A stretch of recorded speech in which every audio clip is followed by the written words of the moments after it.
مکرم محترم حضرت چودھری محمد ظفر اللہ خان صاحب جن کا وصال 1 ستمبر کو ہوا، میں یقین رکھتا ہوں کہ آپ بھی اللہ تعالیٰ کے کلمات میں سے ایک کلمہ تھے، اور ایک عظیم الشان مقام خدا تعالیٰ کی طرف سے آپ کو تقویٰ کا نصیب ہوا۔ جب میں یہ کہتا ہوں تو میں اس رنگ میں کہتا ہوں کہ گویا یہ میری دعا ہے، اور جب خدا کے مومن بندوں کو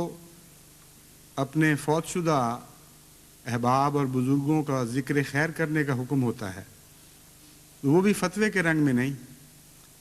بلکہ دعا کے رنگ میں، کیونکہ جہاں تک آخری فیصلے کا تعلق ہے، نیکی اور تقویٰ کا فیصلہ کرنا صرف خدا کا کام ہے۔ وہی عالم الغیب ہے، وہی عالم الشہادہ ہے۔ وہ فرماتا ہے وَلَا تُزَكُّوا أَنفُسَكُمْ هُوَ يَعْلَمُ بِمَنِ اتَّقَىٰ، کہ تم نہ اپنے آپ کو متقی گردانا کرو، نہ اپنے ساتھیوں اور احباب کے متعلق فتوے دیا کرو کہ وہ یقیناً متقی ہیں۔ اور حضور اکرم صلی اللہ علیہ وآلہ وسلم فرماتے ہیں کہ تم ان کا خیر کے ساتھ ذکر کیا کرو، حسن ظن کے ساتھ ذکر کیا کرو۔ تو ان دونوں میں تضاد تو کوئی نہیں ہو سکتا۔ کلام الہی اور حضرت محمد مصطفیٰ صلی اللہ علیہ وآلہ وسلم کی ذات میں کوئی تضاد نہیں۔ مراد صرف یہ ہے کہ اپنے بھائیوں، اپنے بزرگوں، اپنے دوستوں کا حسن ظن کے ساتھ ذکر کرو، خیر کے ساتھ ذکر کرو، ان معنوں میں کہ تم اللہ تعالیٰ سے یہ امید رکھتے ہو کہ ان کے بارے میں تمہارے اندازے سچ ہوں گے، اور اگر وہ سچ نہ بھی ہوں تو دعا بن جاؤ مجسم ان کے لیے، اور اس طرح ذکر کرو کہ خدا تعالیٰ کی رحمت کی نظر پڑے اور تمہارے حسن ظن کو ان کی ذات میں سچا کر دکھائے۔ بس جب میں یہ کہتا ہوں کہ میں یقین رکھتا ہوں تو ایک دعا کے رنگ میں کہتا ہوں، جہاں تک میرا علم ہے اس علم کے اظہار کے طور پر کہتا ہوں، لیکن فتویٰ دینے کا نہ مجھے حق ہے، نہ آپ کو حق ہے، نہ آپ عالم الغیب والشہادہ ہیں، نہ میں عالم الغیب والشہادہ ہوں۔ مگر جہاں تک انسانی نظر کام کرتی ہے، جہاں تک دور سے میں نے ان کی ذات کو دیکھا اور قریب سے ان کی ذات کو دیکھا، اس ذات کے متعلق علم حاصل کیا جو میری پیدائش سے پہلے بھی موجود تھی اور زندگی کا ایک بڑا حصہ گزار چکی تھی، اور اس ذات کے متعلق بھی غور کیا جس نے میری زندگی کا وہ حصہ پایا جو ہوش کا زمانہ کہلاتا ہے، اور علمی لحاظ سے بھی آپ کا جائزہ لیا، آپ کی کتب کا مطالعہ بھی کیا، آپ کے متعلق لکھنے والوں کی تحریروں کا بھی جائزہ لیا، آپ کے متعلق خدا تعالیٰ کے بندوں کے تاثرات کو بھی سنا، اور بعض دفعہ آپ کی ایسی خوبیوں میں جھانکنے کا بھی موقع ملا جو عموماً لوگوں کی نظر سے پوشیدہ رہتی ہیں۔ خط و کتابت کا بھی موقع ملا، اور ایسی حالت میں ان کو دیکھا جبکہ عموماً انسان نظروں سے تو شرماتا ہے لیکن خط لکھتے وقت اپنی اندرونی کیفیات کو خود ظاہر کر دیا کرتا ہے۔ تو ان سب جائزوں کے بعد میں یہ یقین رکھتا ہوں، اور میں اس یقین کو خدا کے حضور ایک عاجزانہ عرض کے طور پر پیش کرتا ہوں کہ وہ ہمارے اس یقین کو سچا کر دکھائے کہ یہ ہمارے بہت ہی پیارے وجود، بہت ہی بزرگ ساتھی جو چند دن ہوئے ہمیں حزی بنا کے رخصت ہوئے ہیں، یہ اللہ کی نظر میں بھی متقی ٹھہرے، خدا کی بھی محبت اور پیار کی نظر ان پر پڑ رہی ہو، یہ راضیۃ مرضیہ اپنے رب کے حضور حاضر ہوئے ہوں۔ آپ بھی قرآن کریم کی اس آیت کے مصداق اور ان تمام غلام محمد مصطفیٰ صلی اللہ علیہ وآلہ وسلم کے گروہ کے مصداق کے مطابق جو اپنی اپنی جگہ یہ گواہی دیتے رہے کہ محمد مصطفیٰ صلی اللہ علیہ وآلہ وسلم یقیناً کلمہ گر تھے، حضرت مسیح موعود علیہ السلام نے جو نور پایا، جو فیض آپ کو عطا ہوا، وہ بھی حضرت اقدس محمد مصطفیٰ صلی اللہ علیہ وآلہ وسلم کی رحمت و برکت کے نتیجے میں ہوا، اور آپ کو بھی اسی فیض سے سیراب ہو کر آگے جاری کرنے کا پر معمور فرمایا گیا۔ اس لحاظ سے نیابت رسول میں آپ بھی کلمہ گر بنائے گئے، اور چودھری محمد ظفر اللہ خان صاحب کو جو فیوز عطا ہوئے ان میں حضرت مسیح موعود علیہ الصلوۃ والسلام کی صداقت کے نشان جھلکتے ہیں، اور اس بات کا سب سے بڑھ کر آپ کو احساس تھا، اتنا شدید احساس تھا کہ وہ احساس ہر وقت ذہن پہ حاضر رہتا تھا۔ میں نے مختلف حیثیتوں سے آپ کا جائزہ لے کر دیکھا ہے، حضرت مسیح موعود علیہ الصلوۃ والسلام کے ساتھ عشق اس احسان کے احساس کے ساتھ کہ میری زندگی کی کیا پلٹ دی ہے، ہر وقت آپ کے ذہن پر سوار رہتا تھا۔ یہ انگلستان کی بات ہے کہ برمنگم میں ایک دفعہ BBC 1 کے نمائندے نے انٹرویو لیتے ہوئے اچانک آپ سے سوال کیا کہ آپ کی زندگی کا سب سے بڑا واقعہ کیا ہے؟ بے تکلف سوچنے کے لیے ذرا بھی تردد نہ کرتے ہوئے آپ نے فوراً یہ جواب دیا کہ میری زندگی کا سب سے بڑا واقعہ وہ تھا جب میں اپنی والدہ کے ساتھ حضرت مسیح موعود علیہ الصلوۃ والسلام کی خدمت میں حاضر ہوا، آپ کے مبارک چہرے پر نظر ڈالی اور آپ کے ہاتھ میں اپنا ہاتھ تھما دیا۔ اس دن کے بعد پھر آپ نے وہ ہاتھ کبھی واپس نہیں لیا، مسلسل ہاتھ تھمائے رکھا ہے، اور جو عظمتیں بھی آپ کو ملی ہیں اس وفا کے نتیجے میں ملی ہیں، اس استقلال کے نتیجے میں ملی ہیں، نیکی پر اس صبر اختیار کرنے کے نتیجے میں ملی ہیں۔ جو دیا ہوا ہاتھ تھا پھر کبھی واپس نہیں آیا۔ ہمیشہ اپنے آپ کو حضرت مسیح موعود علیہ الصلوۃ والسلام کے تابع فرمان کے طور پر زندہ رکھا، ہر میدان میں، ہر علم کے میدان میں، ہر جد و جہد کے میدان میں،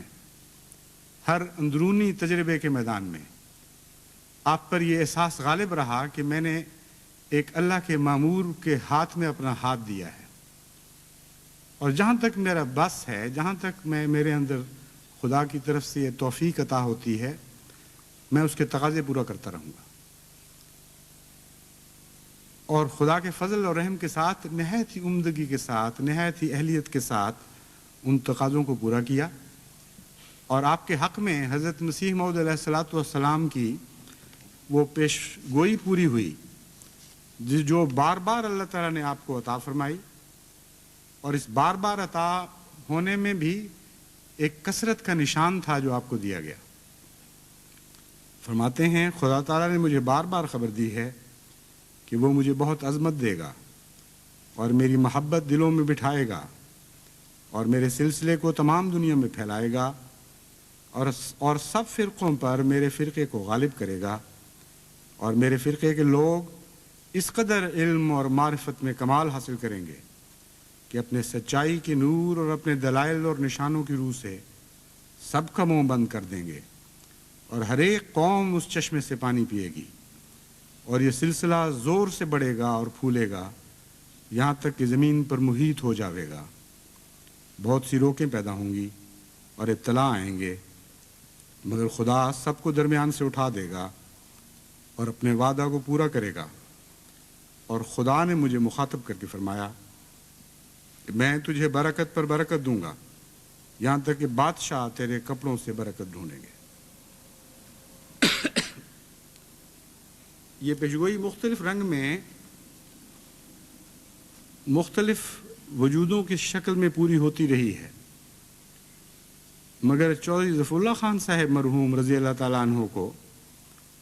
خصوصیت کے ساتھ ظاہری طور پر بھی اس کو پورا کرنے کا اس رنگ میں موقع ملا کہ آپ نے اپنی سچائی کے نور اور اپنے دلائل اور نشانوں کی روح سے بسا اوقات سب کے منہ بند کر دیے، سیاست کے میدان میں بھی، وکالت کے میدان میں بھی، اور تبلیغ کے میدان میں بھی۔ ایسی عمدہ نمائندگی کی توفیق آپ کو عطا ہوئی کہ اپنے تو اپنے دشمن بھی بے ساختہ پکار اٹھے کہ اس بطل جلیل نے بلا شبہ غیروں کے منہ بند کر دیے۔ مذہبی دنیا میں جو آپ کو خدمت کی توفیق ملی تبلیغ کے علاوہ، اس میں جماعت کے بہت سے اہم مقدمات کو آپ نے اس عمدگی کے ساتھ چلایا، اس عمدگی کے ساتھ ان کی پیروی کی کہ بسا اوقات ایسے مشکل مقدمات تھے جن سے نکلنا ممکن نظر نہیں آتا تھا۔ گویا جماعت بعض موقعوں پر یوں لگتا تھا، یا جماعت کے بعض افراد یوں لگتا تھا کہ اس مقدمے کے چنگل میں پھنس چکے ہیں، لیکن بڑی حکمت، بڑی فصاحت و بلاغت، بڑی قابلیت کے ساتھ آپ نے نمائندگی کے حق ادا کیے اور عظیم الشان سہرے جیتے ہیں اس میدان میں۔ پھر سیاست کی دنیا میں اللہ تعالیٰ نے آپ کو عظیم خدمات سر انجام دینے کی توفیق کا موقع عطا فرمایا، اور ہندوستان کی جو وکالت آپ نے انگریزی حکومت کے سامنے کی ہے وہ بھی تاریخ میں ہمیشہ سنہری حرفوں سے لکھی جائے گی، اور کوئی مورخ جو تقوی اور دیانت سے کچھ بھی حصہ پا چکا ہو وہ چودھری ظفر اللہ خان صاحب رضی اللہ تعالیٰ عنہ کی ان خدمات کو نظر انداز نہیں کر سکتا۔ گول میز کانفرنس میں، اس کے علاوہ بہت سے مواقع آئے، میں نے لسٹ تیار کروائی تو بہت لمبی ہو گئی تھی، اس لیے یہ تو ممکن نہیں ہے اس چھوٹے سے خطبے میں چوہدری صاحب کی ایک وسیع اور طویل اور بھرپور زندگی کے سارے پہلوؤں کا ذکر کر دیا جائے۔ میں تو ضمناً چند باتیں بیان کر رہا ہوں جو آپ کو دعا کی تحریک کے طور پر اور اس تحریس کے طور پر یاد دلا رہا ہوں کہ آپ میں سے بھی ویسے پیدا ہوں، اور میں آپ کو یہ بتانا چاہتا ہوں کہ جن آیات کی میں نے تلاوت کی ہے ان آیات میں لامتناہی ترقی کے راستے کھولے گئے ہیں۔ آن حضرت صلی اللہ علیہ وآلہ وسلم کی ذات اقدس سے بڑھ کر کوئی وجود متصور ہو ہی نہیں سکتا، اور فرمایا اپنا ذکر کرنے کے بعد یہ بتا کر کہ خدا تم پر وہی نازل فرما رہا ہے، سب کو صلائے عام دے دو اور کہہ دو کہ اب تم میں ہمت ہے تو آؤ، ان رستوں کو اختیار کرو جن پر میں دوڑا تھا، اور آؤ اور مجھے پکڑ کے دکھاؤ، آؤ اور میری پیروی کر کے دکھاؤ۔ اور یہ لامتناہی رستے ہیں، کوئی روک نہیں ہے، کوئی مصنوعی حدیں ایسی نہیں ہیں جو تمہارے لیے حد فاصل ثابت ہوں۔ اس لیے دوڑنے کی تمہیں اجازت ہے اور دوڑنے کی تمہیں دعوت ہے، لیکن ان رستوں پر چلنا پڑے گا ترقیوں کے لیے جو حضرت محمد مصطفیٰ صلی اللہ علیہ وآلہ وسلم نے طے کر کے دکھائے ہیں۔ اگر آن حضرت صلی اللہ علیہ وآلہ وسلم کی طرف بڑھنے کی بھی کھلی اجازت ہے اور حد امکان کے لحاظ سے کوئی روک نہیں ہے، اگرچہ یہ بھی بڑی وضاحت کے ساتھ لکھا گیا ہے کہ کبھی ایسا ممکن نہیں ہوگا کہ کوئی شخص آن حضور صلی اللہ علیہ وآلہ وسلم کے پیچھے چلتے ہوئے آپ سے آگے نکل جائے، لیکن روکا نہیں گیا بلکہ بلایا گیا ہے۔ آن حضرت صلی اللہ علیہ وآلہ وسلم کے مقام کے آخری ہونے کو مایوسی کے لیے استعمال نہیں فرمایا بلکہ دعوت عام کے طور پر استعمال کیا ہے، تحریس کے طور پر استعمال فرمایا ہے۔ تو آپ سے ادنا جتنے بھی بندے ہیں ان کے رستوں پر چل کر ان سے آگے نکلنے کے تو امکان بھی موجود ہیں۔ تو کتنی عظیم خوشخبری دے دی گئی امت محمدیہ کو، اگر حضرت محمد مصطفیٰ صلی اللہ علیہ وآلہ وسلم کی عظمت بھی تمہیں ان رستوں پر دوڑ کر جد و جہد سے روک نہیں رہی، تو چھوٹے چھوٹے ادنا ان غلام اس کے، ان کو تم کیسے آخری سمجھو گے؟ کیسے تم مایوس ہو جاؤ گے کہ یہ اتنی بلندیوں تک جا پہنچے ہیں کہ ہم آگے نہیں بڑھ سکتے؟ فرمایا ایک کھلا ہوا راستہ ہے، اور جہاں تک کلمات بننے کا تعلق ہے، محمد مصطفیٰ صلی اللہ علیہ وآلہ وسلم چند کلمات بنانے نہیں آئے تھے، 1 یا 2 یا 3 یا 4 یا 10 عشرہ مبشرہ دے کر چلے جانے والے وجود نہیں تھے۔ جو کلمات آپ کو عطا کرنے کی صلاحیت بخشی گئی ہے، اگر تم اپنے حصے کے حق ادا کرتے رہو تو یہ صلاحیت نہ لامحدود ہے۔ قُلْ لَوْ كَانَ الْبَحْرُ مِدَادًا لِكَلِمَاتِ رَبِّي لَنَفِدَ الْبَحْرُ قَبْلَ أَن تَنفَدَ كَلِمَاتُ رَبِّي وَلَوْ جِئْنَا بِمِثْلِهِ مَدَدًا۔ کہ اے محمد یہ اعلان کر کہ میرے رب کے کلمات جو عطا کیے جا رہے ہیں مجھے، میرے رب کے کلمات اتنے وسیع ہیں، یعنی خدا تعالیٰ کی طاقتیں اتنی لامحدود ہیں. یہاں کلمات کے معنی طاقتیں بھی بن جاتا ہے. ایسے لامحدود خزانے ہیں خدا کے پاس، اگر تم لینے والے بنو تو وہ خزانے کبھی ختم نہیں ہو سکتے. گویا لامتناہی ترقیات کے راستے تمہارے لیے کھلے ہیں. تو میں اس لیے ذکر کر رہا ہوں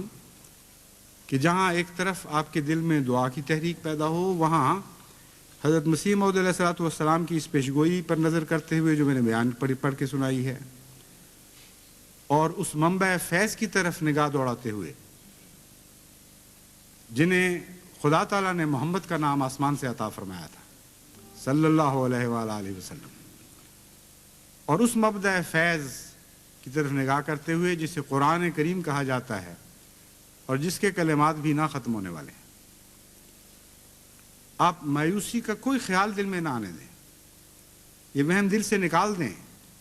کہ ایک ظفر اللہ خان ہمیں چھوڑ کر جا رہا ہے تو آئندہ کے لیے ظفر اللہ خان پیدا ہونے کے راستے بند ہو گئے ہیں.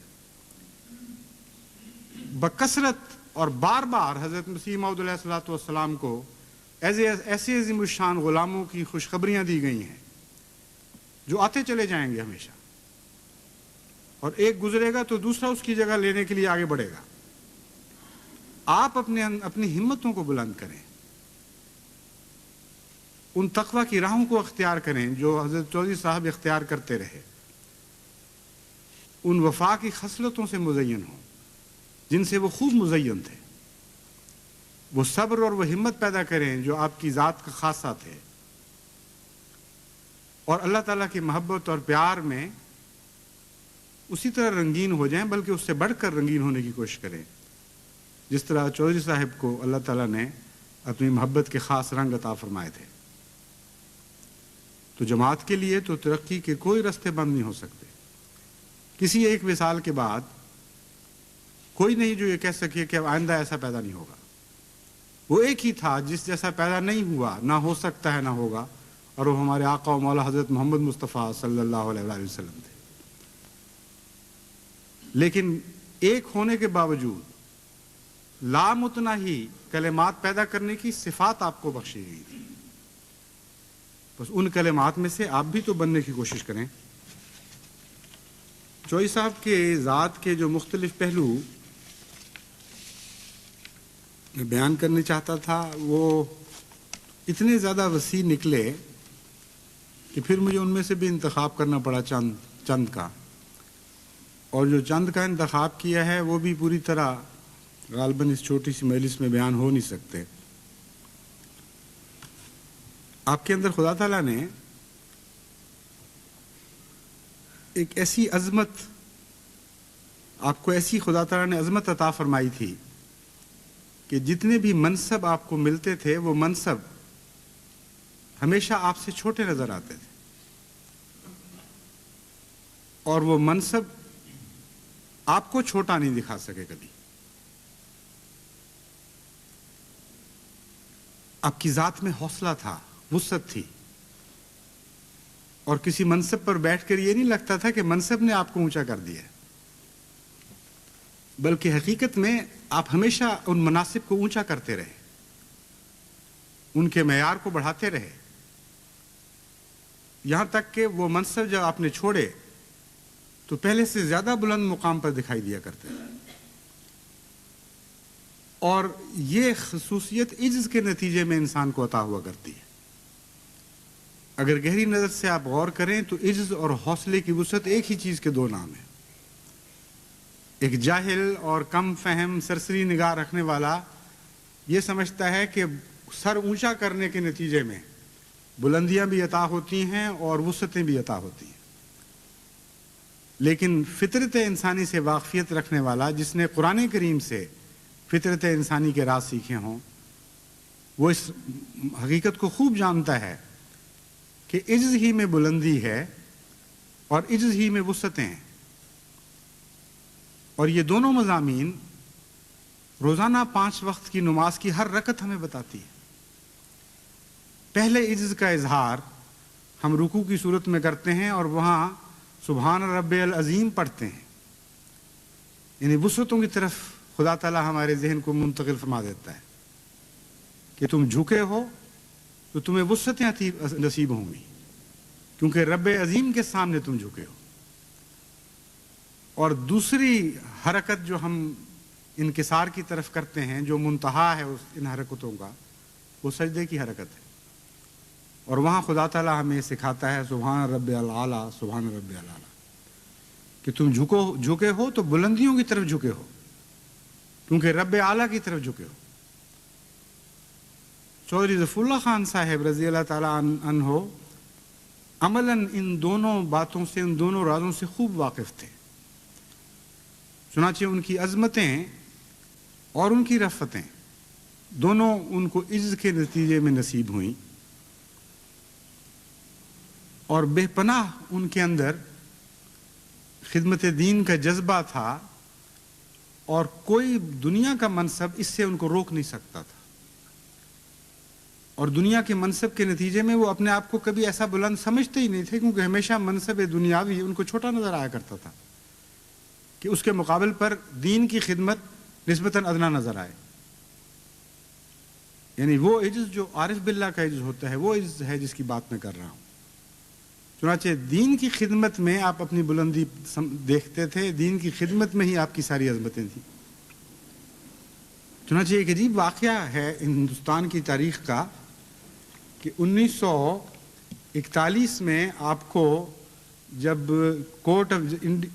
Federal court of justice India کا جج مقرر کیا گیا ہے، تو اسی زمانے میں حضرت مسلم موعود نے تحریک کی تھی کہ مضافات قادیان، ارد گرد جو دیہات ہیں ان میں تبلیغ کے لیے لوگ اپنے آپ کو پیش کریں، تو فیڈرل کورٹ کا جسٹس 41 اور 42 میں ارد گرد دیہات میں تبلیغ کے لیے باقی سب مبلغین کے ساتھ مل کے جایا کرتا تھا، اور ایک لحظہ کے لیے بھی اس کو خیال نہیں آیا کہ میری اتنی بڑی شان ہے، میرا اتنا بڑا مقام ہے، کوئی دیکھے گا یا سنے گا تو کیا کہے گا یہ کیا کر رہا ہے۔ لیکن چھوٹے چھوٹے گاؤں، ڈھپئی اور بھینی اور اٹھوال وغیرہ بے شمار چھوٹے چھوٹے گاؤں تھے، جن میں ایک عام خادم احمدیت کے طور پر شامل ہوا کرتے تھے، اور فخر کے ساتھ، اس احساس کے ساتھ کہ یہ اللہ تعالیٰ کی عطا ہے، اللہ تعالیٰ کی طرف سے مجھے سعادت نصیب ہو رہی ہے۔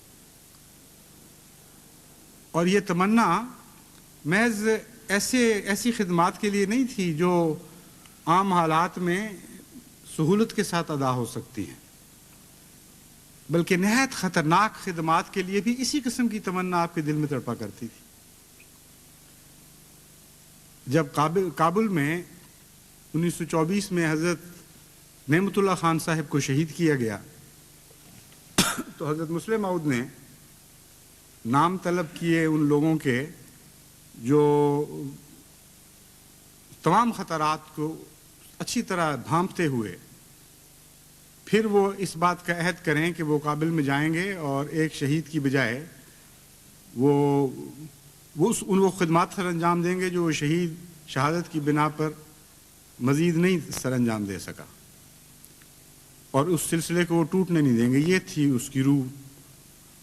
اور جو نام پیش ہوئے اس وقت چودھری ظفر اللہ خان صاحب رضی اللہ تعالیٰ عنہ لاہور کے امیر تھے، ان نام پیش ہونے والوں میں سب سے پہلا آپ کا نام ہے جو الفضل میں شائع ہوا، اور اس نام کو پیش کرتے ہوئے آپ نے جو خط لکھا ہے حضرت مسلم موعود کی خدمت میں، وہ خط ایسا خط ہے، چونکہ وہ اپنے امام کو لکھ رہے تھے، اس لیے باوجود طبیعت کی روکوں کے جن کا خود ذکر کر رہے ہیں، نسبتاً زیادہ آسانی کے ساتھ کھل کر اپنے دل کی اپنی قلبی کیفیات کو ظاہر کر سکتے تھے۔ ایسے موقع پر آپ کی ذات کے اندر جھانکنے کا موقع ملتا ہے، تقویٰ کی کن راہوں سے آپ گزر رہے تھے، کیا آپ کے قلبی جذبات اور کیا آپ کی کیفیات تھیں جب آپ نے اپنے آپ نام کو پیش کیا ہے، اور کس طرح پھر تنقیدی نظر ڈالی ہے اپنی زندگی پر، اپنی اندرونی کیفیات پر، تجزیہ کیا ہے اس خوف کے ساتھ کہ کہیں میں ریاکاری کا مظاہرہ تو نہیں کر رہا، یہ ساری باتیں اس خط سے آپ کو نظر آئیں گی، یعنی اس خط کے آئینے میں آپ کو نظر آئیں گی۔ وہ لکھتے ہیں سیدنا و امامنا السلام علیکم ورحمۃ اللہ وبرکاتہ، میری زندگی آج تک ایسی ہی گزری ہے کہ سوائے اندوہ و ندامت کے اور کچھ حاصل نہیں۔ بڑی کامیاب زندگی آپ گزار رہے تھے، سیاست میں بھی آپ کو دخل ہو چکا تھا، آپ کی قابلیت کا شہرہ بھی پھیل رہا تھا ہندوستان میں، اور ہندوستان کے مسلمان باشعور حلقوں کی نگاہیں اٹھ رہی تھیں آپ کی طرف۔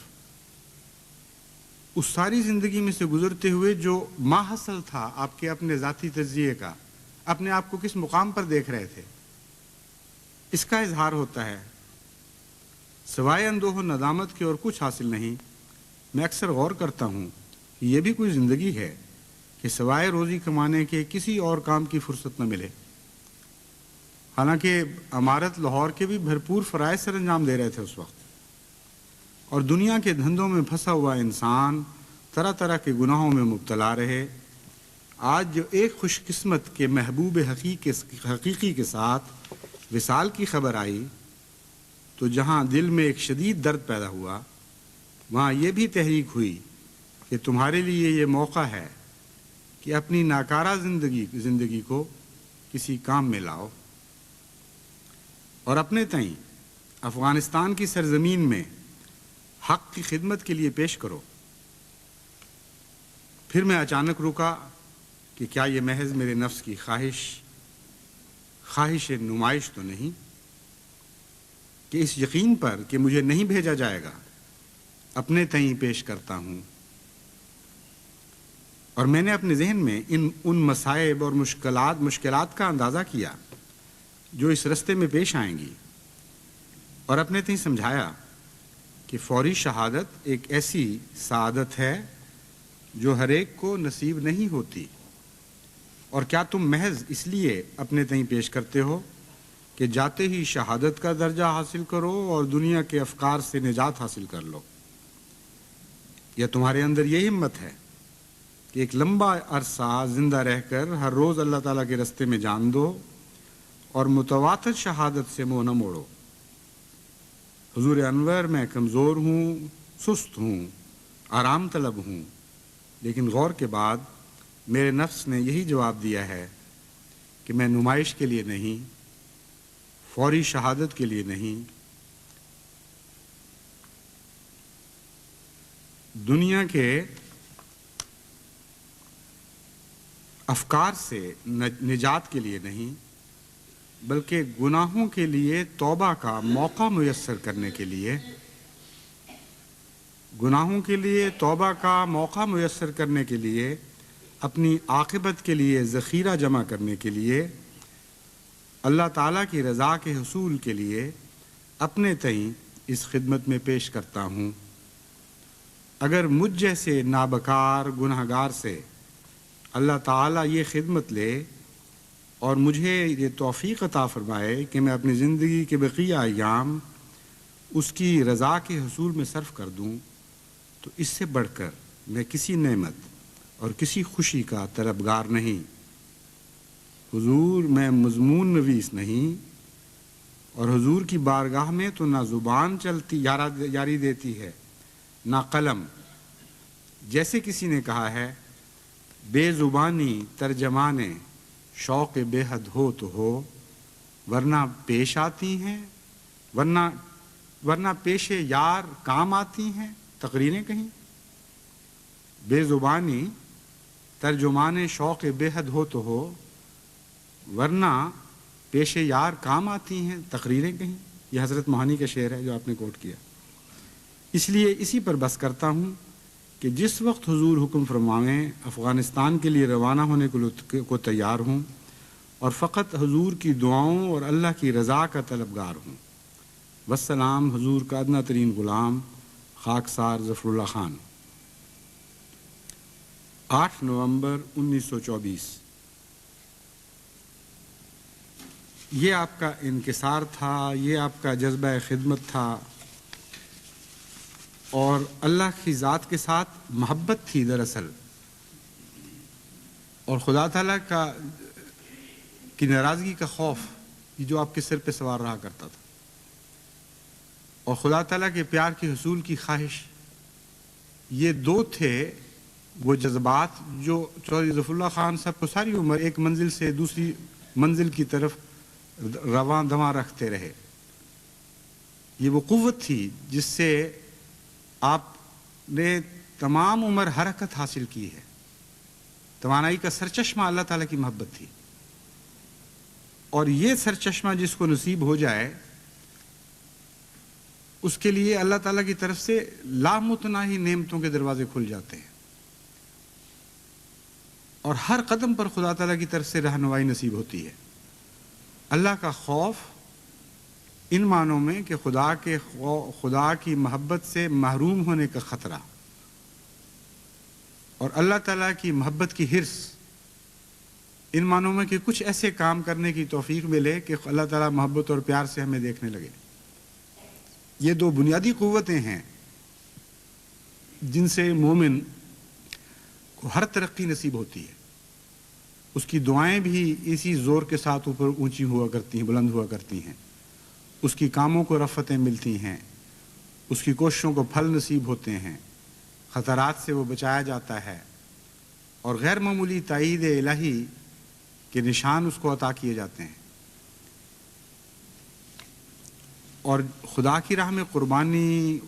کے جو مختلف مظاہر ہیں، خواہ اس کا نام آپ چندہ رکھ لیں، خواہ اس کا نام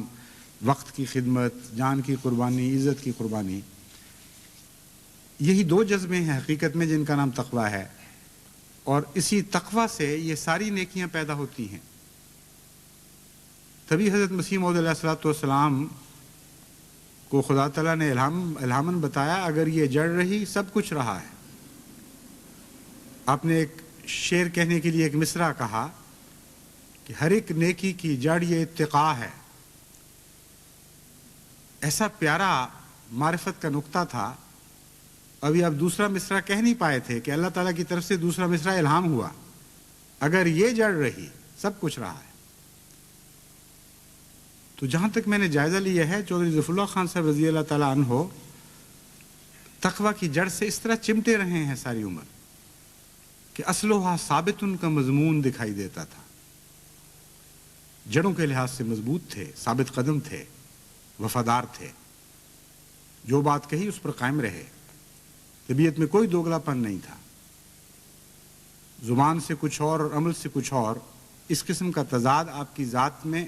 کلیتاً اس قسم کے تضاد کا کلیتاً فقدان تھا۔ چنانچہ آپ اس کے بعد جو آپ کو خدمات کی توفیق ملی ہے وہ ایک طبی نتیجہ تھا اس کا، اس میں یہ کسی اور جستجو کی ضرورت نہیں رہتی۔ جس کو یہ دو چیزیں نصیب ہو جائیں، یعنی تقویٰ کا یہ ماحصل مل جائے کہ خدا کی محبت کھونے کا خوف اور اس کی محبت حاصل کرنے کی تمنا، تو اس کے لیے باقی سب چیزیں آسان ہو جاتی ہیں۔ باہر سے دیکھنے والوں کو لگتا ہے کہ بڑی قربانی ہو رہی ہے، بڑا زور مار رہا ہے، قدم قدم پہ اس کی تمناؤں کا خون ہو رہا ہے، مصیبتوں اور دکھوں میں مبتلا ہے، لیکن ایسا انسان اندرونی کیفیت میں خود جانتا ہے کہ بس وہ پہلی دو چیزیں تھیں جو مشکل تھیں۔ فی الحقیقت تقویٰ کے مفہوم کو سمجھ کر اس کو چمٹ رہنا، یہ ہے سب سے مشکل مقام۔ بعد میں پھر سب منازل آسان ہو جاتی ہیں۔ حیرت انگیز زندگی ہے، اتنی بھرپور ہے کہ چند دن ہوئے ایک ایم پی ملنے کے لیے آئے، چوئی صاحب کا افسوس کر رہے تھے، تو میں نے ان سے کہا کہ آپ تو ایک ذات کا افسوس کر رہے ہیں، وہ تو ایک ذات کے طور پر زندہ نہیں رہے، ان کے اندر تو کئی شخصیتیں زندہ تھیں، بیک وقت انہوں نے بہت سی زندگیاں گزاری ہیں، اور پھر خدا کے فضل سے لمبے عرصے تک مسلسل کئی شخصیتیں ان کے اندر بھرپور زندگی گزارتی رہی۔ لوگ ان کو ایک خشک سیاست دان کے طور پر بھی دیکھتے رہے اور ساری عمر یہی سمجھتے رہے، اور اس لحاظ سے بھی وہ سمجھتے تھے کہ انہوں نے بھرپور زندگی گزاری ہے۔ لیکن کچھ لوگوں نے ان کو ایک صاحب دل کے طور پر، ایک نہایت ہی نازک جذبات رکھنے والے انسان کے طور پر بھی دیکھا۔ ایسا انسان جس کے اندر یہ طاقت نہیں تھی کہ کسی غریب کا دکھ برداشت کر سکے، جس کے حوصلے بلند ہونے کے باوجود یہ حوصلہ نہیں تھا کہ انسانیت کو سسکتا ہوا دیکھے اور بے حسی سے گزر جائے۔ ان پہلوؤں سے حوصلے کا قد بہت ہی چھوٹا تھا، بلکہ زمین کے ساتھ بچھا ہوا تھا۔ اور عجز کے ایک یہ بھی معنی ہیں روحانی اصطلاح میں اور اسلامی اصطلاح میں، کہ جہاں تک دنیا کے دکھوں کا تعلق ہے، ان کے احساس کے لحاظ سے اپنے حوصلوں کو پست کر دو تاکہ تم بھی رحمت للعالمین بن سکو۔ اس جہت میں جتنی بھی نیکیاں عطا ہوتی ہیں وہ اس قسم کے حوصلوں کی پستی سے عطا ہوتی ہیں۔ چنانچہ حیرت کی بات ہے کہ آپ نے جتنی خدمت خلق کے کام کیے ہیں دوسری ذمہ داریوں کے علاوہ، ان کا شمار اگر کیا جائے تو میرے خیال میں ایک بھی انسان اس وقت ایسا نہیں ہے جو یہ کہہ سکے کہ میں نے سارے شمار کر لیے ہیں، کیونکہ کچھ ظاہر بھی تھے اور مخفی بھی تھے، اور اس کثرت کے ساتھ مختلف جہتوں میں پھیلے ہوئے تھے آپ کی خدمت کے کام، کہ عملاً کسی کے لیے ممکن ہی نہیں ہے اس وقت کہ وہ شمار کر سکے۔ ان کا کاغذات میں ذکر نہیں ملتا، ان ٹرسٹ میں ذکر نہیں ملتا جو ٹرسٹ انہوں نے قائم کیے تھے۔ اس کثرت کے ساتھ آپ نے غرباء کی خدمت کی ہے کہ ضمناً جب بعض اوقات مجھے واسطہ پڑتا تھا اس وقت دکھائی دیتا تھا یہ معاملہ۔ یعنی بعض ایسے غرباء تھے جنہوں نے خود آ کر ضمناً ذکر کیا کہ اس مصیبت اس تکلیف میں مبتلا تھے، چوہدری صاحب کو صرف اطلاع بھیجی، اور اس کے نتیجے میں اس کے بعد پھر اس معاملے میں ہمیں کوئی فکر نہیں ہوئی۔ غرباء، یتاما، غریب مزدور، غریب کسان، مفلوج لوگ، بعض بیماریوں میں مبتلا، ہونہار طالب علم جو غریب تھے، غرض کہ اتنی جہتوں کے ساتھ آپ نے خدمت خلق کا کام کیا ہے، اور اتنی جہتوں میں آپ نے خدمت خلق کا کام کیا ہے، اور پھر یہی نہیں بلکہ اداروں کو بھی کھلے ہاتھ سے دیا کرتے تھے، کہ یوں معلوم ہوتا ہے کہ ساری زندگی کی کمائی ادھر خرچ ہو رہی ہے۔ اور پھر جب آپ جماعتی چندوں پر نگاہ ڈالتے ہیں اور جماعتی خدمات پر نظر کرتے ہیں تو یوں معلوم ہوتا ہے کہ ساری کمائی اس کے سوا کہیں خرچ ہی نہیں ہو رہی۔ ایسے وسیع حوصلگی کے ساتھ آپ نے چندے دیے ہیں۔ اس وقت جو لنڈن مشن کی ساری عمارتیں ہیں یہ ان کی ذاتی کوشش سے، کلیتاً ذاتی آمد سے آپ نے یہ سارے مصارف ادا کیے ہیں۔ یہ مشن ہاؤس، یہ ہال، یہ چھوٹا ہال عورتوں کے لیے، یہ عمارت رہائشی، یہ ساری خدا کے فضل کے ساتھ ان کو توفیق ملی۔ اور اپنے لیے ایک چھوٹا سا ایک کمرہ رکھا ہوا تھا، بس اسی میں ان کی گزر اوقات تھی، اور وہ بھی آخر وقت تک نہیں رہی۔ جب جماعت کو ضرورت پیش آئی ہے آخر پہ، یا شاید اس لیے کہ وہ سیڑھیاں نہیں چڑھ سکتے تھے زیادہ، وہ بہرحال وہ بھی چھوڑ کے چلے گئے تھے۔ اور اس کے علاوہ بھی مختلف وقتوں میں جب تحریکات ہوئی ہیں، خصوصاً حضرت مسلم موعود کے زمانے میں جب ساری جائیداد پیش کرنے کی تحریک ہوئی، اس وقت آپ اولین میں سے تھے ساری جائیداد پیش کرنے میں۔ اور جس طرح کہ ان کے اندر تقویٰ اور نیکی تھی، صاحب عزم تھے، ظاہر ہے اس خط سے بھی جو میں نے پڑھ کے سنایا ہے، جو آپ نے وقف کیا تھا تو مراد یہی تھی کہ ایک پائی کی جائیداد بھی میں اپنے لیے نہیں رکھوں گا، اور اس بات کے لیے تیار تھے۔ جن خطرات کے پیش نظر حضرت مسلم موعود نے تحریک کی، وہ خطرات پیش نہیں آئے، اس لیے وہ جائیداد نہیں لی گئی، یہ مجھے علم ہے۔ لیکن اس کے علاوہ بھی جب بھی جتنی ضرورت پیش آئی ہے، کبھی ایک لمحہ کبھی تردد آپ نے محسوس نہیں کیا، بلکہ کوشش یہ ہوتی تھی کہ حضرت مسلم موعود خود معین کر دیں، اس طرح لے لیں جیسے آپ کی چیز ہو۔ یہ کیفیت تھی آپ کے چندوں میں جو ہمیشہ اسی طرح رہی۔ اور سیاست کی بھرپور زندگی تو اتنی وسیع زندگی ہے کہ اس میں سے ساری باتوں کا ذکر تو ویسے ہی ممکن نہیں، قوموں پر جو احسان کرنے کی خدا تعالیٰ نے آپ کو توفیق عطا فرمائی، کیونکہ حضرت مسیح موعود علیہ الصلوۃ والسلام کی پیشگوئی میں یہ الفاظ بھی ہیں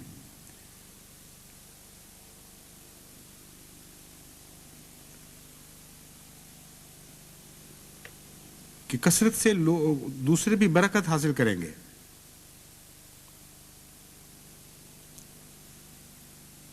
اور ہر ایک قوم اس چشمے سے پانی پیے گی۔ خدا تعالیٰ نے آپ کو ایک ایسے مقام پر پہنچایا جہاں واقعتاً ہر قوم نے اس سرچشمے سے پانی پیا، یعنی یونائٹڈ نیشنز کی آپ کو صدارت نصیب ہوئی، اور وہ دور یونائٹڈ نیشنز کی تاریخ میں اگر کسی ایک تعریف کے ساتھ یاد کیا جائے تو وہ یونائٹڈ نیشنز کا اخلاقی دور کہلائے گا۔ تمام اسلامی اخلاقی قدروں کو آپ نے وہاں نافذ کیا ہے، اور وہ ایک دور تھا جب کہ دہریہ سیاستدان بھی جو حصہ لیا کرتے تھے یونائٹڈ نیشنز میں، وہ بھی احترام سے اور سنبھل کر بیٹھا کرتے تھے، اور کوئی بدخلقی کی بات نہیں کیا کرتے تھے کہ جو بوئنگ یا تماشا بینی اور تحقیر کے الفاظ استعمال کرنا، غصے میں آپے سے باہر ہو جانا، یہ ساری حرکتیں اس وقت یونائٹڈ نیشنز میں مسدود تھیں۔ اور قرآن کریم کی تلاوت کرنا، ان سے قرآن کریم سے استنباط کرنا اور اخلاقی تعلیم دیتے چلے جانا، قطع نظر اس کے کہ کوئی مانتا بھی ہے کہ نہیں آپ کو یا قرآن کریم کو، یہ آپ کا شیوا تھا۔ ایسی جرت خدا نے عطا فرمائی تھی، اور بات میں ایسی عظمت تھی کردار کے نتیجے میں، کیونکہ بات کو عظمت تو کردار سے نصیب ہوا کرتی ہے، لفاظی سے نہیں ہوا کرتی، کہ اس کے نتیجے میں غیروں پر بھی روب بیٹھتا تھا۔ چنانچہ ایک دفعہ چوئی صاحب نے مجھ سے خود ذکر کیا، بے تکلفی کی باتیں ہو رہی تھی کھانے پر، کہ حیرت ہوتی تھی کہ وہ لوگ جن کا کوئی دین سے تعلق نہیں، مذہب سے کوئی تعلق نہیں، میرے ساتھ خدا تعالیٰ نے ان کو اچھا سلوک کرنے کا پابند فرما دیا، کیونکہ وہ ہر بات اللہ تعالیٰ کا احسان سمجھتے تھے، اس لیے ذکر ہمیشہ اسی رنگ میں کیا کرتے تھے کہ اللہ تعالیٰ کا ایک خاص فضل ہے، احسان ہے کہ اس نے ان کے دل میں ایک روب سا ڈال دیا تھا، اور وہ میری باتوں کو مانتے تھے، حالانکہ بظاہر کوئی حق نہیں تھا میرا اس طرح ان کو پابند کرنے کا آداب کے۔ پریزیڈنٹ کی حیثیت معلوم ہے، معروف ہے، لیکن سیاست کی دنیا میں جو توقعات کی جاتی ہیں ایک پریزیڈنٹ کے روب داب کے متعلق، وہ عملاً نہیں ہوا کرتا۔ آزاد ممالک ہیں، طیش میں آئیں تو سب کچھ بھول جاتے ہیں، کون بیٹھا ہے، نظم و ضبط کیا ہوتا ہے، اور وقت کی پابندی کروانا، یہاں تک بھی آپ کو آداب سکھانے پڑے وہاں۔ اور بلا شبہ اس وقت حضرت مسیح موعود علیہ الصلوۃ والسلام کا یہ کلام ایک ذات میں بھی پورا ہوا ہے۔ ویسے تو بکثرت ایسے احمدی ہیں جن سے قوموں نے فائدے اٹھائے ہیں، لیکن وہاں ایک ذات میں یہ ساری باتیں اکٹھی ہو گئیں، ایک سرچشمے سے جو حضرت مسیح موعود علیہ الصلوۃ والسلام کی غلامی پر فخر کیا کرتا تھا، تمام اقوام عالم نے فائدہ اٹھایا اور سیراب ہوئیں، اور پھر قوموں کی بھرپور خدمت میں آپ کو خدا تعالیٰ نے ایسے ایسے مواقع نصیب فرمائے کہ وہ وقت ایسا تھا جب کہ نئی تاریخ کی شکلیں بن رہی تھیں۔ یہ جو جدید تاریخ ہے آج کی، اس کی بنیادیں ڈالی جا رہی تھیں اس دور میں جب کہ آپ کو یونائٹڈ نیشنز میں پیش ہونے کے موقع عطا فرمایا اللہ تعالیٰ نے، ایک ممبر کی حیثیت سے، ایک نمائندے کی حیثیت سے، یا بعد ازاں ایک صدر کی حیثیت سے۔ چنانچہ ایک لمبے دور تک جب آپ پاکستان کے وزیر خارجہ بنے ہیں، اس وقت سے یونائٹڈ نیشنز کی صدارت کے تک پہنچنے کے درمیان کا جو عرصہ ہے، یہ عرصہ ایک بہت ہی اہم عرصہ ہے جس میں نئی تاریخ بن رہی تھی۔ چنانچہ فلسطین کی خدمت کا آپ کو موقع ملا، عربوں کی خدمت کا فلسطین کے معاملے میں، اور ایسی عظیم الشان خدمت کی توفیق ملی کہ عرب اٹھ اٹھ کر آپ کے ہاتھ چومتے تھے، بڑے بڑے سربراہ اور اپنے اپنے ممالک میں بڑی عظمتوں کے مالک، اور اس بات پر فخر کرتے تھے۔ اس قدر محبت تھی، اتنا پیار تھا کہ جو ان میں سے وفادار تھے انہوں نے آخر دم تک اس کو نبھایا ہے۔ صرف فلسطین کا معاملہ نہیں تھا، موراکو کی خدمت کی توفیق ملی، ٹیونیشیا کی خدمت کی توفیق ملی، جارڈن کی خدمت کی توفیق ملی، اور اس کے علاوہ بکثرت دیگر ممالک تھے جن کے سوڈان کی خدمت کی توفیق ملی، بکثرت تھے، صرف مسلمان ممالک ہی نہیں بلکہ بہت سے دیگر ممالک بھی جن کے حق میں آپ نے باتیں کہیں، جن کے حق حاصل کرنے میں آپ نے مدد کی۔ مسلمان ممالک میں انڈونیشیا کی خدمت کی بھی توفیق ملی آپ کو، اور وہ یونائٹڈ نیشنز میں آپ کی تقاریر کا جو ریکارڈ ہے وہ 2 سال قبل میں نے بڑی محنت سے کوشش کر کے وہ حاصل کر لیا ہے۔ اللہ تعالیٰ کے فضل سے خدا نے ایک سبیل بنا دی، اور صاحبزادہ مرزا مظفر احمد صاحب کے ذریعے وہ سارا ریکارڈ مجھے مل گیا ہے۔ کیونکہ خواہش یہ تھی کہ چوہی صاحب کی ان تاریخی خدمات کو وقتاً فوقتاً دنیا کے سامنے پیش کیا جاتا رہے، کیونکہ بعض لوگ تو خیر بھول جاتے ہیں، بعض لوگ نئی الٹی باتیں ایجاد کر لیا کرتے ہیں۔ یعنی جہاں مسلمان ممالک کی خدمت کی ہے وہاں یہ الزام لگانے والے بھی بدقسمت ہیں کہ مسلمان ممالک کے مفاد کے خلاف کوشش کی، نعوذ باللہ من ذالک۔ تو میں نے تو اس نیت سے اس کو اکٹھا کیا تھا، لیکن اب جب اس کو وقتاً فوقتاً دنیا کے سامنے پیش کرنے کا موقع ملے گا تو جو بھولے ہوئے ہیں معصومیت میں اپنی، ان کو بھی یاد تو آئے گا کہ کوئی ایک ایسا انسان، ایک درویش صفت خدا کا بندہ تھا جس نے بے لوث خدمتیں کی ہیں ملکوں اور قوموں کی۔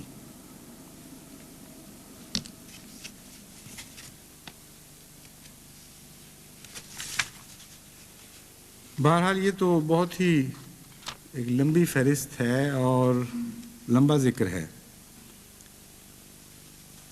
میں اپنے ذاتی تاثرات بیان کر رہا تھا، اور وہ میں اسی پر پھر بات ختم کرنی چاہتا ہوں کہ چوہی صاحب کے ساتھ میری خط و کتابت بھی بہت رہی ہے، اور میں جانتا ہوں کہ بہت ہی نرم دل تھا، خشیت تھی اللہ تعالیٰ کی، اور خشوع تھا، خشوع و خضوع تھا۔ مجھے آپ کے ساتھ اکٹھے نماز پڑھنے کی بھی توفیق ملی ہے۔ کبھی میں لاہور جاتا تھا تو ہمیشہ بڑی محبت سے بلایا کرتے تھے، اور کبھی یہ ہو نہیں سکتا تھا کہ وہ لاہور میں ہوں اور میں بلے بغیر یا آپ کے ساتھ کھانا کھائے بغیر یا آپ کے ساتھ کچھ وقت گزارے بغیر واپس جا سکوں، کیونکہ مجھ میں ہمت نہیں تھی ان کے شکوے کی، اور وہ اس بات پہ یقیناً بہت شاکی ہو جاتے تھے۔ اس لیے جب ہم نماز پڑھتے تھے تو مجھے کہا کرتے تھے کہ تم نماز پڑھاؤ، اور اس وقت جو ان کی کیفیت ہوتی تھی قریب سے، وہ صرف سننے کا سوال نہیں، وہ محسوس ہونے لگتی تھی۔ عجیب خشوع خضوع تھا ان کی نمازوں میں، اور ہر لفظ جو ادا کرتے تھے ایک ایک لفظ موتی کی طرح سجا کر خدا کے حضور پیش کیا کرتے تھے۔ وہ التحیات للہ کا مفہوم سمجھ رہے ہیں، جانتے ہیں کہ عبادت تبھی قبول ہوگی اگر تحفے کے طور پر پیش کریں گے، ورنہ بے ایمانی ہو جائے گی۔ پھر وہ پرائیویٹ مجلسوں میں جو گفتگو ہوا کرتی ہے، مختلف پہلوؤں سے ان کی طبیعت میں جھانکنے کا موقع ملا۔ پھر خط و کتابت کے ذریعے جیسا کہ میں نے بیان کیا ہے، ان کے خطوط ایسے ہیں جو میں بڑے سنبھال کے میں رکھے ہوئے ہیں، لیکن چونکہ وہ ان کا مزاج نہیں تھا کہ لوگوں کو ان کی بعض اندرونی کیفیات کا پتہ چلے، صرف چند دوستوں کے ساتھ چند آدمیوں سے وہ بے تکلف ہو جاتے تھے خطوں کے وقت، اور ہر خط میں ان کی انکساری کا پہلو اتنا حیرت انگیز ہے کہ جو خط پڑھنے والے کو شرمندہ کر دیا کرتا تھا، بے حد عجز اور انکساری۔ اسی وجہ سے ان کے ساتھ مجھے خاص ایک اللہ تعالیٰ کی طرف سے ایک تعلق عطا ہوا تھا، اور جب خلافت کے بعد خدا تعالیٰ نے مجھے پہلا کشف دکھایا ہے تو تعجب کی بات نہیں کہ پہلے کشف میں چودھری ظفر اللہ خان صاحب بھی دکھائے گئے، اور وہ بھی ایک عجیب کشف تھا۔ میں حیران رہ گیا، کیونکہ اس طرف اس قسم کی باتوں کی طرف ذہن انسان کا جا ہی نہیں سکتا عموماً۔ سب سے ایک دن یا 2 دن خلافت کو گزرے تھے تو کسی نے پوچھا مجھ سے کہ آپ کو خلیفہ بننے کے بعد کوئی الہام، کوئی کشف وغیرہ ہوا؟ میں نے کہا مجھے ابھی تک تو کچھ نہیں ہوا، بس میں گزر رہا ہوں جس طرح بھی خدا تعالیٰ فرما رہا ہے، سلوک ٹھیک ہے۔ تو اس کے چند دن کے بعد ہی میں نے صبح کی نماز کے بعد کشفاً بڑے واضح طور پر یہ نظارہ دیکھا کہ چودھری ظفر اللہ خان صاحب لیٹے ہوئے ہیں اور اللہ تعالیٰ سے باتیں کر رہے ہیں، اور میں وہ باتیں سن رہا ہوں، اور فاصلہ بھی ہے، مجھے یہ علم ہے کہ لیٹے لندن میں ہوئے ہیں، لیکن جس طرح فلموں میں دکھا دیا جاتا ہے قریب قرب کہ ٹیلی فون کہیں دور اور ہو رہے ہیں اور سن رہا ہے گویا کہ، اس قسم کے نظر کیمرے کے ٹرک سے ہو جاتے ہیں. تو کشفن یہ دیکھ رہا تھا کہ چودھری صاحب اپنے بستر پہ لیٹے ہوئے اللہ تعالیٰ سے باتیں کر رہے ہیں کچھ، اور میں سن بھی رہا ہوں، اور اس پر ایک ذہنی تبصرہ بھی ہو رہا ہے ساتھ، لیکن گویا میری آواز وہاں نہیں پہنچ رہی.